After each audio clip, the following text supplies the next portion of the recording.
नमस्कार मित्रों, यह तो सभी जानते हैं कि महाभारत के युद्ध में सबसे शक्तिशाली योद्धा कोई थे तो वह कर्ण और अश्वत्थामा थे। लेकिन कवच और कुंडल उतर जाने के बाद भी कर्ण इतने शक्तिशाली थे कि वे अर्जुन के रथ को एक ही बाण में हवा में उड़ा देते।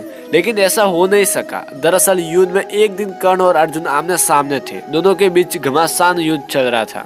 ऐसे में जब अर्जुन का तीर लगने पर कर्ण का रथ 25 से 30 हाथ पीछे खिसक जाता और कर्ण का तीर लगने पर अर्जुन का रथ 2 से 3 हाथ ही खिसकता था। लेकिन फिर भी भगवान कृष्ण कर्ण की प्रशंसा करते नहीं थकते थे।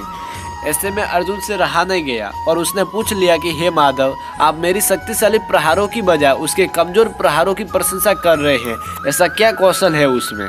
तब भगवान कृष्ण मुस्कुराए और बोले, अर्जुन, तुम्हारे रथ की रक्षा के लिए ध्वज पर स्वयं हनुमान जी, पहिए पर शेषनाग और सारथी के रूप में मैं स्वयं नारायण विराजमान हूँ। इस सब के बावजूद कर्ण के प्रहार से अगर ये रथ एक हाथ भी खिसकता है तो मानना ही पड़ेगा कि कर्ण में अद्भुत पराक्रम है। ऐसे में उसकी प्रशंसा तो बनती ही है। कहते हैं युद्ध समाप्त होने के बाद जैसे ही भगवान कृष्ण रथ से उतरे, रथ स्वयं ही भस्म हो गया। वो तो कर्ण के प्रहार से कब का भस्म हो चुका था, पर नारायण स्वयं विराजमान थे, इसलिए चलता रहा। ये देख अर्जुन का सारा घमंड चूर चूर हो गया। और साथ ही मित्रों, हनुमान जी के बगैर भी युद्ध को जीतना असंभव था। हनुमान जी के बारे में तो सभी जानते ही हैं कि उनके बगैर तो यह युद्ध जीतना असंभव था।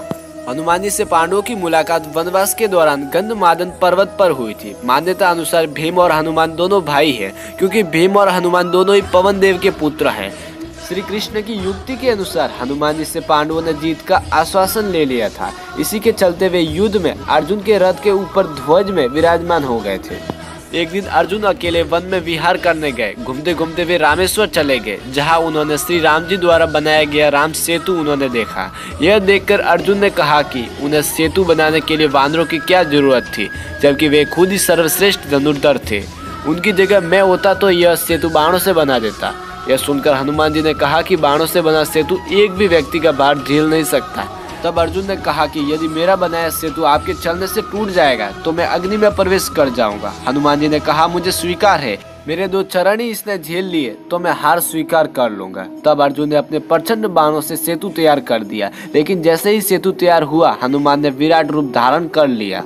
हनुमान राम का स्मरण करते हुए उस बाणों के सेतु पर चढ़ गए। पहला पग रखते ही सेतु सारा का सारा डगमगाने लगा। दूसरा पैर रखते ही सेतु चरमरा गया। यह देखकर अर्जुन खुद को खत्म करने के लिए अग्नि जलाने लगे।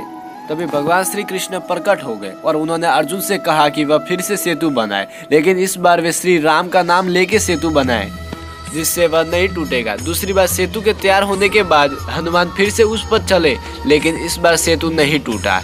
इससे खुश होकर हनुमान ने अर्जुन से कहा कि वे युद्ध के अंत तक उनकी रक्षा करेंगे। इसलिए कुरुक्षेत्र के युद्ध में अर्जुन के रथ के ध्वज में हनुमान विराजमान हुए और अंत तक उसकी रक्षा की। साथ ही मित्रों, कुरुक्षेत्र के युद्ध के अंतिम दिन कृष्ण ने अर्जुन को पहले रथ से उतरने को कहा। उसके बाद कृष्ण रथ से उतरे। कृष्ण ने हनुमान जी का धन्यवाद किया कि उन्होंने उनकी रक्षा की। लेकिन जैसे ही हनुमान अर्जुन के रथ से उतर गए, वैसे ही रथ में आग लग गई। यह देखकर अर्जुन हैरान रह गया। कृष्ण ने उन्हें बताया कि कैसे हनुमान उनकी दिव्य अस्त्रों से रक्षा कर रहे थे।